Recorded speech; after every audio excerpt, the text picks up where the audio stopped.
200. It's me and him, and we're doing the final week's lecture. And if you've made it this far, congratulations to you. This has been a crazy semester, a lot going on. We've had COVID, we've had Black Lives Matter, we've had the election, we've just had a lot going on outside of school. And it's been a compressed semester, so I know that things have been pretty stressful for our students, but I congratulate you all for continuing working on your education during this time. And I know in the future when you're applying to graduate school or going for a job interview, people are going to say, "What did you do during COVID?" And you're going to be able to say, "I was in school. I was still working. I was still, furthering my goals." So good on you for doing that. And this has been a semester with a lot of work in gerontology, 200. So you've had, what, 13 discussions, 13 quizzes, couple papers, couple midterms. So we've gotten to know you pretty well, even though we're online. So if you ever need a letter of recommendation, come talk to us, because we really do actually. I was thinking about it today. When I was in law school, I used to sit in the back row and never say a word unless I got called on. You guys talk every week 4 times, so we do get to know you and your personalities and a little bit about your lives. So yeah, if you ever need anything in the future, you're part of the gerontology family, and we're here for you. Right. And if you just want to, contact us and get some career advice and stuff like that too, investing advice, Yeah. So from the one chapter that we had Yeah. on investing, did you guys notice the run up on the stock market? Okay, so that was awesome for those of you guys that opened your Fidelity account Yeah. and did your Roth IRAs. You're looking good.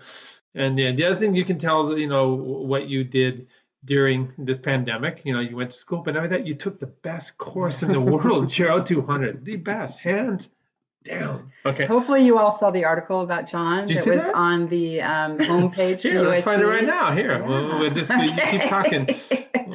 So anyway, cool article that highlighted not only John but our dog. Yeah, so Bella. I was very, very So excited to see this. So it's And on the homepage, and it's so not today's thing, but it was yesterday, and there it is. Who's that? It's me and Bella. It's so cool. You click on it, and you find out all about what we're doing, man. And yeah, it's very cool. Although Check it they out. did call him Old Doc, which I don't know, that sounds like a scary character from who a cares? movie, but Yeah, it's it doesn't okay. matter. No, we're super excited about I'm- it. We're super I'm pumped up. Good with who I am. And then check this out. Who dat? Yeah, that's right. Who dat? We're Who dat? still Who dat? we're Who dat? still riding high from Sunday night's game. Drew Brees. He's old Drew Brees too. Yes, he is. Check him out. Bless all right? his heart. All right. So okay, let's get down to business. Oops, I just got out of there. There. Ropes. Oh. So this week we're talking about financial power of attorney, and we're talking about elder abuse. And coincidentally, what is the number one type of elder abuse in the United States? It's financial elder abuse, typically by a family member. So these two topics do kind of fit together this week. So let's go into the ARP, the American Association for Retired Persons Financial Power of Attorney document. And it's pretty simple. Once you turn 18, if you have any assets at all, you probably should have a financial power of attorney that names someone who can act as your agent. Just like a real estate agent, when you go to buy a house, you hire someone that represents you in buying the house. So you hire this person. You don't hire this person. You sign a document called a power of attorney, which names someone who acts as your agent for financial purposes. And the power of attorney, the scope of it can be very narrow or it can be very broad. So John and I have durable power of attorneys naming each other agents so that I could sign any documents, I could sell our house, I could buy a car, I could do anything, put money in and out of the bank, put money in and out of the stock market on John's behalf if I needed to. And I can do that now while he's still competent to make his own decisions, which is great if someone's traveling or out of town and can't be around to sign the documents.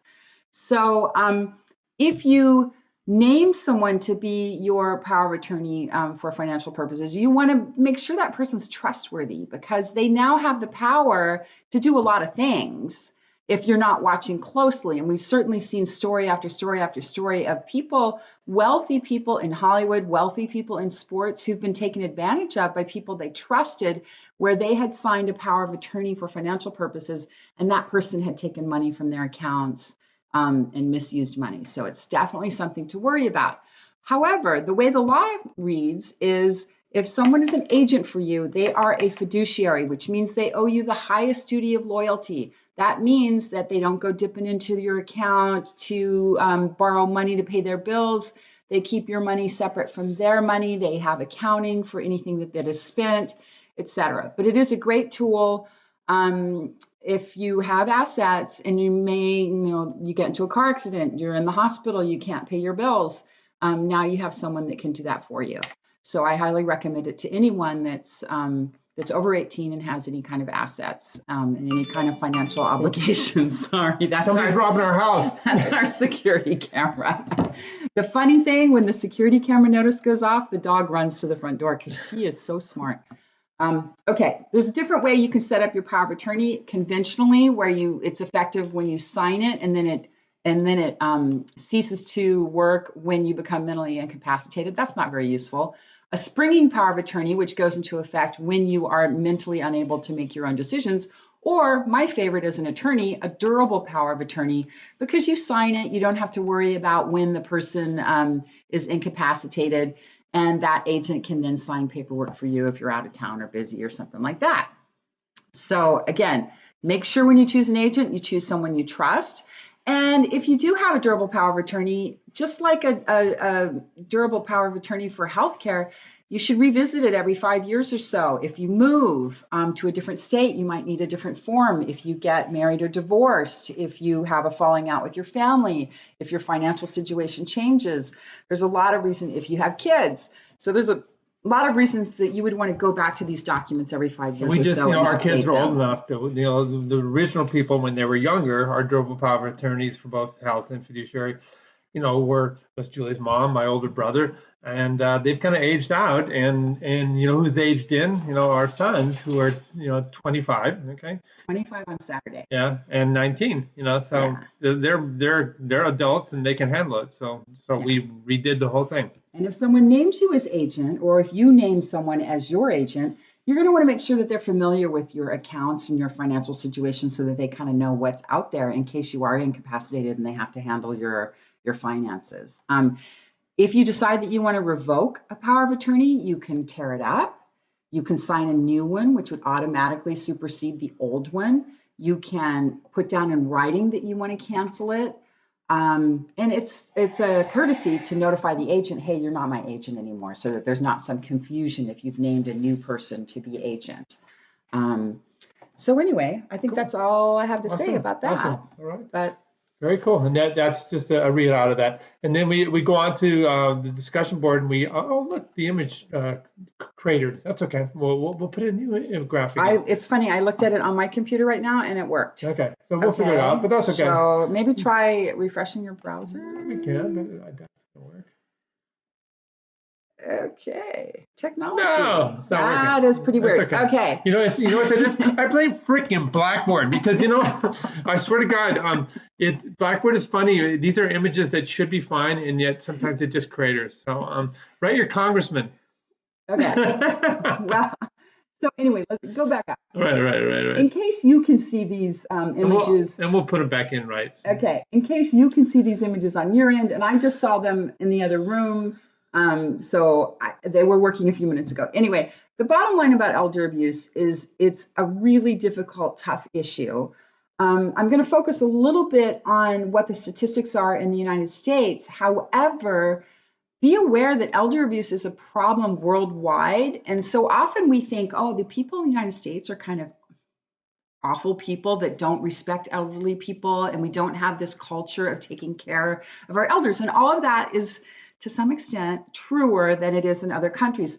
But even in countries where you have a culture of respecting your elders and treating them well and just really kind of raising up elderly people and protecting them, because of the pressures that caregivers are under, both financially and in terms of heavy workloads and things like that, we are still seeing in studies, we still see elder abuse in every country that we look at. So the World Health Organization has data that you can look at. But let's go back up to the empty thing. Sorry, I'm just going to ramble. Okay. So what do you need to know about elder abuse?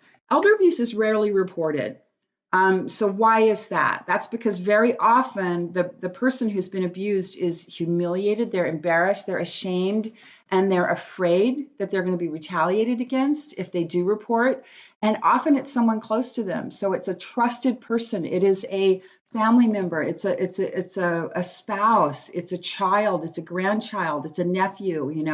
So it makes the situation very difficult for the older person, and they don't want to report it. Now, when we study elder abuse, we can see that bad things happen. If someone is a victim of elder abuse, they are more likely to die within the following year than someone who is not a victim of elder abuse. And when we look at the types of elder abuse, we worry a lot about things like sexual abuse of elders. That's actually probably the rarest category in the United States. The number one category is financial abuse. Number two, I think, is psychological verbal abuse. Then I think number three is physical abuse. But the number one category in the United States is financial abuse. So I don't know if we had the images. we had the images. This would be so much better. I could. No. I bet you we'd go on the Chrome and Shop. That could be. It's kind of BS. So I can find out. You can keep talking. So I'm going to talk a little bit about risk factors. So what makes an older person at risk for elder abuse? Well, if they're disabled, if they are kind of homebound, if they have dementia. People with dementia are probably 50% of the elder abuse victims. So there are certain factors that would lead you to be more worried about someone being a victim of elder abuse. Now, who are the abusers? Because we've got to be thinking about that too. Those are people that are financially dependent on the elderly person. Those are people who have drug or alcohol problems. Those are people that might live with the elderly person. So these are all things we have to worry about. We have to worry about elderly people being socially isolated. I've read things recently that have said that during COVID, we're going to see like a tsunami of elder abuse, including financial abuse, including physical abuse, including psychological verbal abuse, just because older people are isolated and they don't have people that are able to check in on them frequently. And so they're not able to have someone see the signs of elder abuse. All right, here's our experiment. We're going from Firefox to Chrome. Survey says... Oh, okay. See? Screw this stuff. So scroll down to the World Health Organization. We're going to go back into our other one here. All right. So we'll put the new images in. So anyway, this is a graphic from the World Health Organization that just defines the different type of elder abuse. And so if you have an older relative that maybe has a caregiver coming into the house, and maybe you go by and see them once every couple weeks, and all of a sudden you notice that your grandmother has bruises that you wouldn't expect to see, broken glasses, sometimes marks on their wrists if they've been physically restrained. Those are all red flags. If they become fearful, if you're trying to contact your grandparents and the caregiver won't let you talk to them on the phone, that type of social isolation is a hallmark of elder abuse. So if they say, sometimes we have older people that are starting to experience dementia, so people don't believe them when they say, hey, my ring is missing, or my checkbook is missing, or I got this bill that doesn't make sense. So we see our dog is having a little moment over there. She's on her back, waving her legs in the air. Oh my God, she's hilarious. So anyway, it's been a long semester because every time I teach, Bella. She's a Velcro dog. Bella bursts into the room like Kramer on Seinfeld. You guys probably don't remember that, but anyway, it's pretty funny. All right. So this is the study, the World Health Organization study that talks about what are the factors for elder abuse and poor physical health, being dependent with a significant disability, et cetera. So those are things that we need to just be aware of when you see someone who might be vulnerable. And I also put a little graphic down at the bottom. Let's see if I can make this happen. I'm not used to his mouse. I got him a special ergonomic mouse. So these are just comments from elder abuse experts. This guy, Richard Barrett, says seniors are targeted for financial abuse because they tend to have more assets. And it's there she is. Hey, Bubba. Hi. It's Bella, the star of the show. She is a good girl. She's an elder. She is very Oh, she's a old. gray She's face. almost 12, but she thinks that she's about 2. Okay, say goodbye, Bella. Then there's a comment. Love my mama. Then there's a comment about, be aware that certain populations might be ashamed to admit that they've been the victim of abuse, like people in the Chinese community. My grandparents were rural people that didn't have a lot of education. And so they were kind of fearful of authority figures and things like that. So they probably wouldn't have, called the police if someone had stolen from them, et cetera. So, so just be aware that some people are more vulnerable because of their culture or their background, or maybe not being able to speak English or something like that. Now, critical thing, especially during COVID, loneliness is bad for seniors. It puts you at greater risk. Being lonely and isolated puts you at greater risk of being abused. It also has an enormous effect on mental and physical health. It's the equivalent of smoking 15 cigarettes a day, which is shocking. If you are isolated and lonely, you have a higher risk of dementia. But it's very, very common among seniors because your social circle keeps getting smaller and smaller as you age because your friends are basically dying off. Your family members move away or die off. And so you get to the point where you just don't have that many people left. So be aware of the risks of loneliness and isolation. And I know during COVID, this is a really, really big deal. A lot of seniors that are in facilities, like long-term care facilities, are reporting a high rate of depression because of COVID, not being able to see their families. And we're seeing declines in health. So it definitely has a physical and mental health. So Here's your prompt, guys, right there for the discussion. So the prompt is, have you ever seen evidence of elder abuse? How did it make you feel? What steps do you think we need to take to prevent and address elder abuse, especially when we think about the risk factors we know? And how do we find a way to educate older people about elder abuse, educate family members about what to look out for, make sure that caregivers aren't people that are abusive. Maybe they've got a history of going out and preying on vulnerable old people. So think about all the different creative ways, maybe using technology, maybe using education, maybe using social media. How can we reduce the level of elder abuse that we have worldwide, not just in the US, but everywhere? All right, a little bit of housekeeping. What do we see here? All right, November 13th. Okay, so you still got time.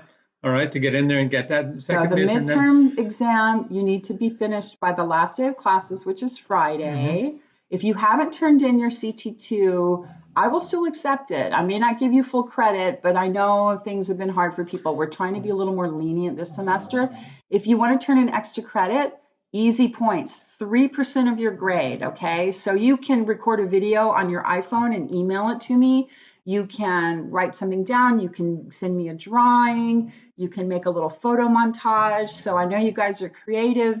I know it takes a little bit of time. I don't want you to, stress about it and worry about too much time. But it's 3% of your grades. So right there. So there's the extra credit portal. Okay, Yeah. to go. And then, of course, ours looks a little bit different because this is instructor view instead of student view. If you have sent me extra credit and I have not graded it and added your grade to Blackboard, please remind me, because that means that I either didn't see your email or I forgot. Right. And the other thing, of course, is the final paper.